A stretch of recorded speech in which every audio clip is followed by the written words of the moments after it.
5-yard line.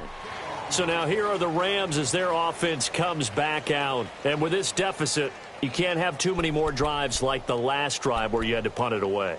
You know what I would tell my offense right here? The punter doesn't exist, guys. He doesn't even exist. He's not a team anymore. I just cut him, all right? So you've got to go out and create some offense for us here and give us some points. No way does that guy get on the field on this drive. Poor punter. Yeah, it wasn't his fault. But, hey, listen, there's got to be casualties at times. We're trying to win a game.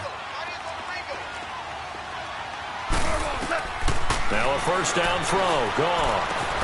Out left, he's got it to Everett. The completion good for 3, and it's second down.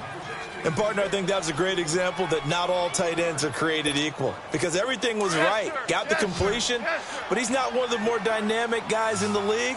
So even though he caught it, couldn't turn it into much more. 76, tell him. 76. 76. 76, tell him. 76. Now Goff will hand this one to Gurley. And he is going to be stopped cold behind the line of scrimmage. And they'll lose a yard that time, and that's going to lead to a third down.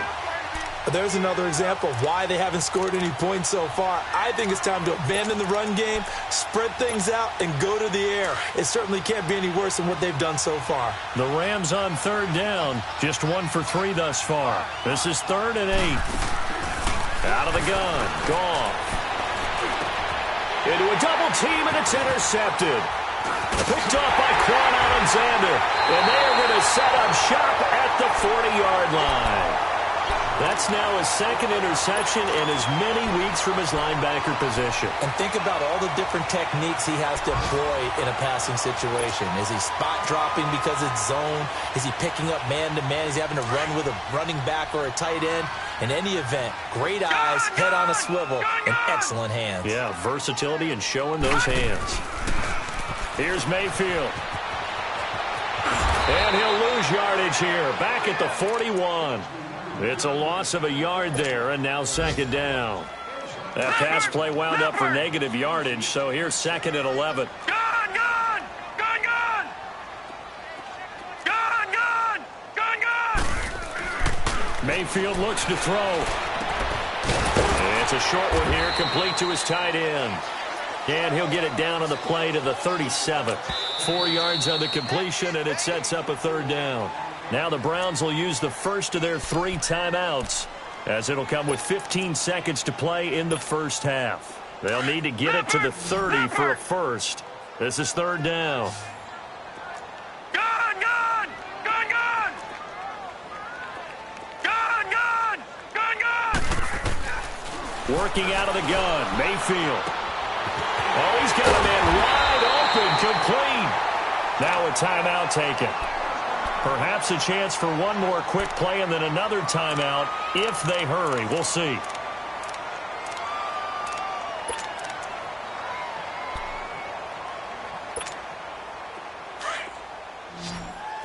Gone, gone!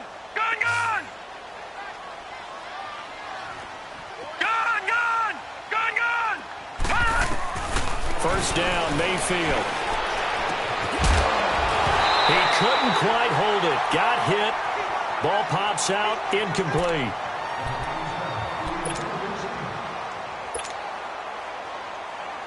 So with 4 seconds to go in the half, here's the field goal unit onto the field. From the left hash, this from 37. And Santos able to put this one up and through. It's good. An abbreviated halftime show as we get rolling to quarter 3. So we have reached halftime here in Cleveland with the Browns on top. And this will be a touchback as that sails over the end line. And the Rams getting set to go now. They come out here with a 0 on the scoreboard. What was said in that locker room? That's what I want to know. I would love to have been in there because we often have the feeling that there's a lot of shouting, screaming, people upset. But typically, halftime locker rooms are a lot more clinical than that. And in this case, Are they upset that the plays weren't working because of execution, or did they think they were just bad plays to call? Yeah. We'll find out pretty quickly here if they feel like they had something going, but they just need to do it a little bit better or not. We'll find out. Ball on the 30. They'll come up with a 2nd and 5. Hey, you got three down. 4 now. On 2nd down, here's Goff. Flush to his right, and avoids the contact by sliding. Give him 7 on the tuck and run, and it'll get him a new set of downs.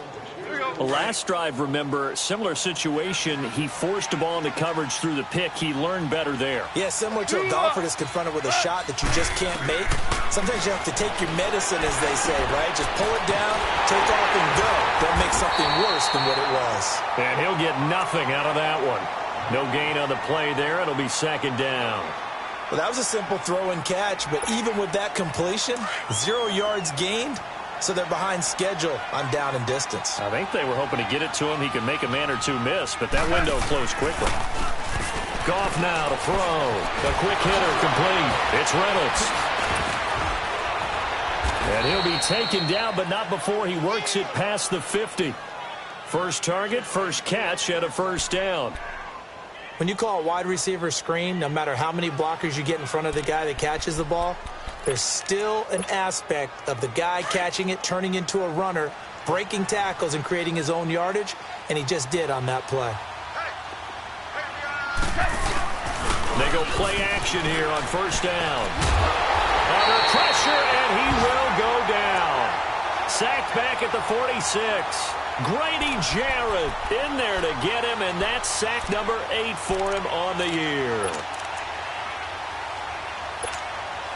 Protection certainly going to need to be a bit better here on 2nd and 16.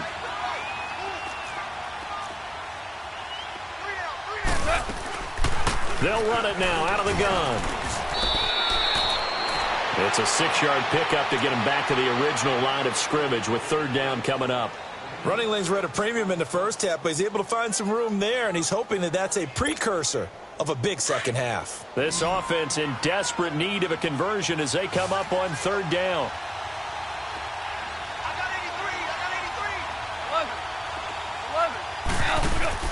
A play fake to Gurley. Now gone. And he couldn't hang on to it through the contact. Incomplete. We saw this a lot in the first half, and it continues. These receivers just not able to get much separation. So that means they have to win the 50-50 balls. They've got to go up with the defender and find a way to start coming down with them. And this time, contact and another incomplete pass. Here's Johnny Hecker now as he'll punt it away for the 2nd time. And he'll get this away into the icy winter air. Here's the Browns now. They get set for their first possession of the 3rd quarter. They were able to get the ball back here, didn't surrender any points. Now they'll look to add to that lead. Now, how about the boost the defense gave them? Going right out on the field, shutting them down, not giving up any points, and turning the ball back over. They want to do their part now and show them a little respect and some gratitude by scoring some points. And to get a little more cushion. No.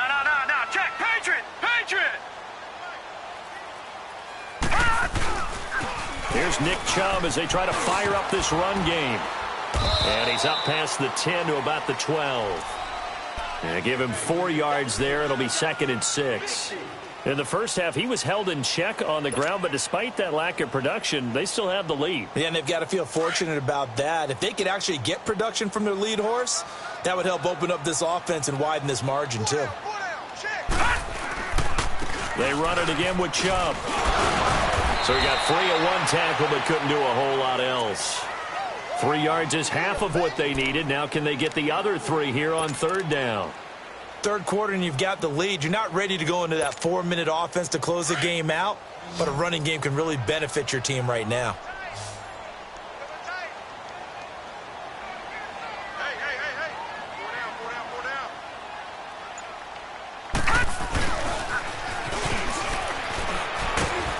And he'll take this up only to about his 18-yard line. 3 yards won't be enough here as that'll bring up 4th down. Here's Pat O'Donnell now, standing right on his own 5-yard line.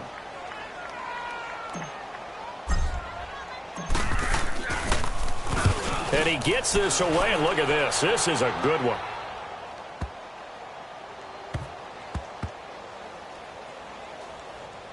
And a great job on special teams to down it, as this will be marked out inside the 5-yard line.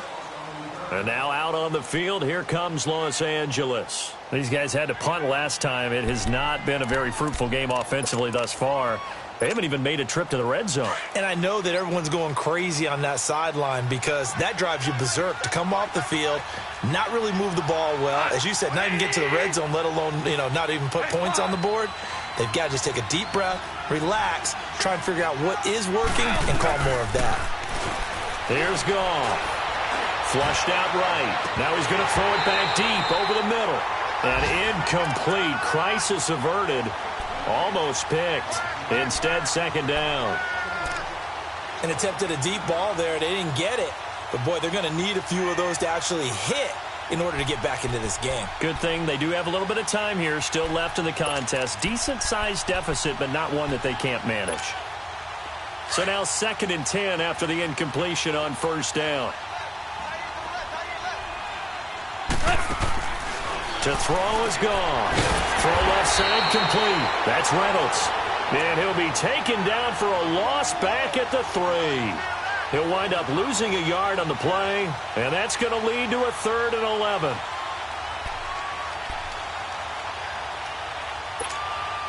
This offense in desperate need of a conversion as they come up on 3rd down. Throwing on 3rd. Gone. He's going to sling this deep. Looking for Cooks, and it's intercepted. It's the former Seahawk, Earl Thomas. And this one will be brought back to the 22. Well, they were obviously backed up. Had a little bit of space from the goal line, snapping it from the 3, but still trying to throw it. And yeah, exactly. This is where hindsight is 20/20 comes into play, right? Seems like a good idea to throw the ball there. Maybe you'll surprise them and catch them off guard. Instead, you've created a turnover and put your defense in a bad spot. To throw, Mayfield. His throw caught about the 5. And he doesn't quite make it, taking it within an eyelash. Dropped it to 1. A good pickup there at 22.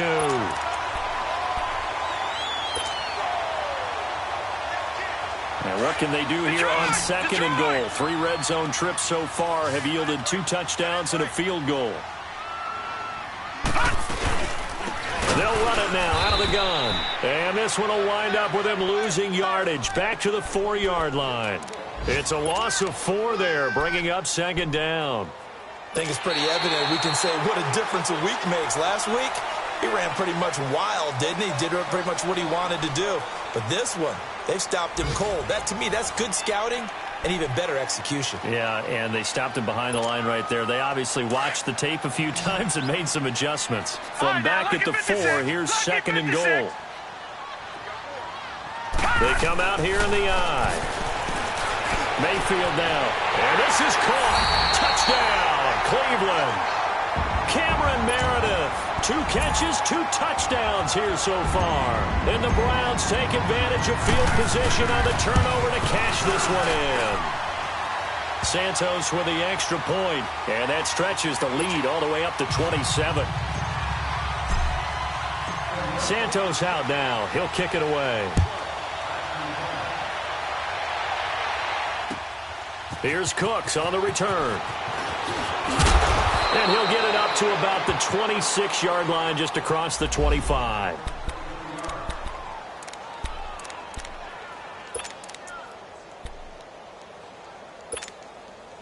Here's the Los Angeles offense as they get set to take possession. Goff will lead the Rams up here 1st and 10 at their own 26. They'll try and start the drive with Gurley. And brought down, but not before reaching the 45-yard line. The drive starting play, a good one. Give him 19.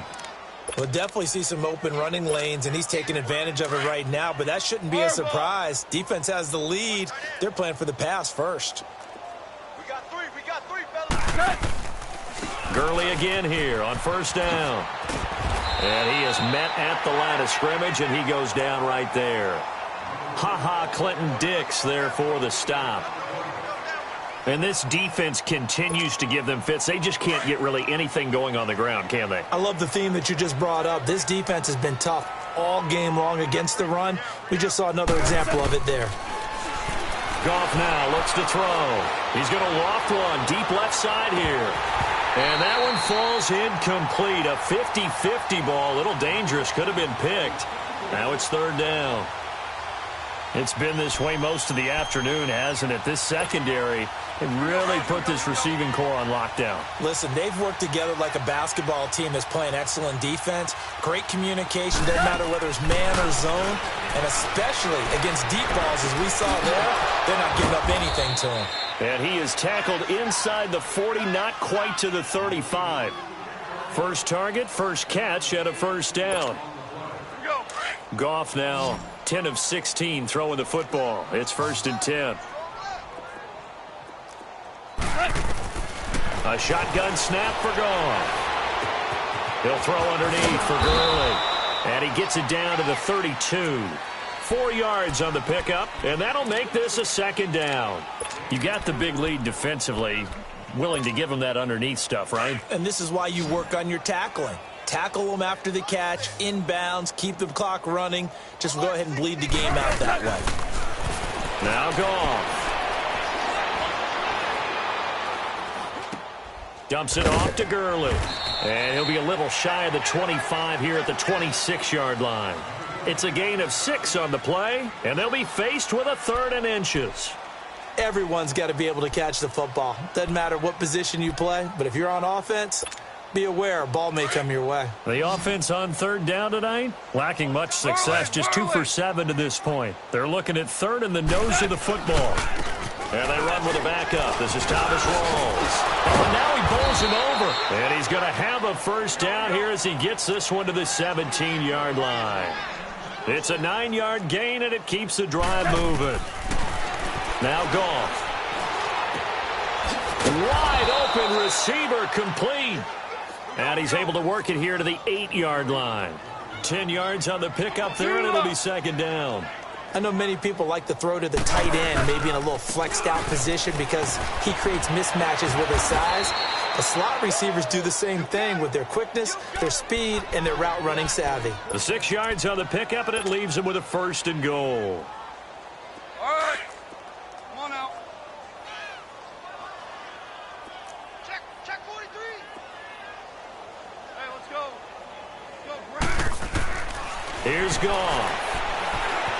Eluding the pressure right. And he'll just throw this one over in the way of the security crew. Incomplete here. What's the old adage? Be quick, but don't hurry. Well, that went right out the window there. He was hurried, harassed. That ball had to be gotten rid of, otherwise he was going to get sacked. Second and goal, and they will try again from the 2-yard line. They'll try and push it in with Gurley. They're able to get a couple here, but won't get across the plane as they stop him right around the 1. What a game this defense has played. They're pitching a shutout, so it'd be fun to watch down the stretch to see if their defensive coordinator continues to be as aggressive as he's been all game long. And that'll set them back 5. A bad time for a false start penalty as they're backed up now for 3rd and goal.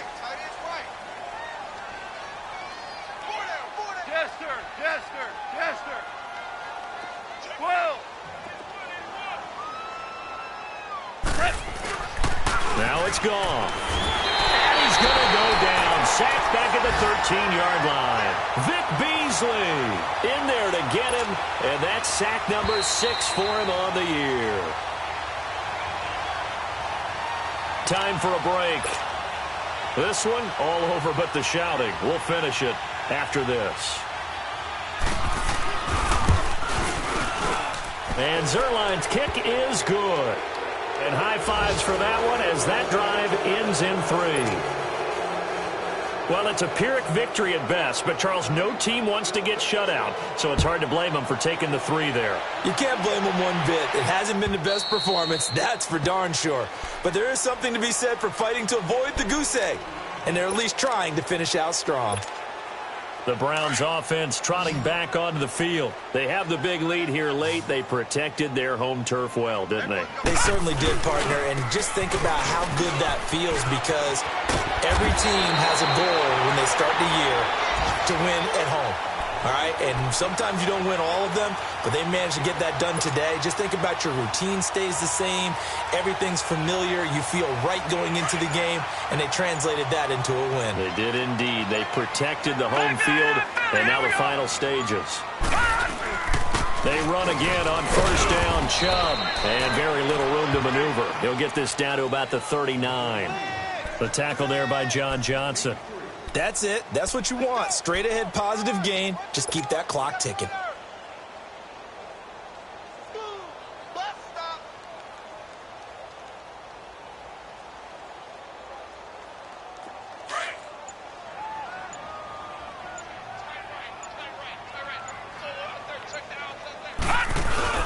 They go with Chubb on second down. Oh, he's got some breathing room. Well, they've got it well across midfield, down to the 40 before it's all said and done. And now the Rams are going to halt things as they want a timeout, as they'll stop the clock with 24 seconds to go in the game. Here we go now. Blue 90. Blue 90. On first down, they'll run with Chubb. And this one goes nowhere. Losing yardage on the play back at the 46. And the Rams are going to go ahead and take another timeout, as the clock will stop with an even 20 seconds left to go.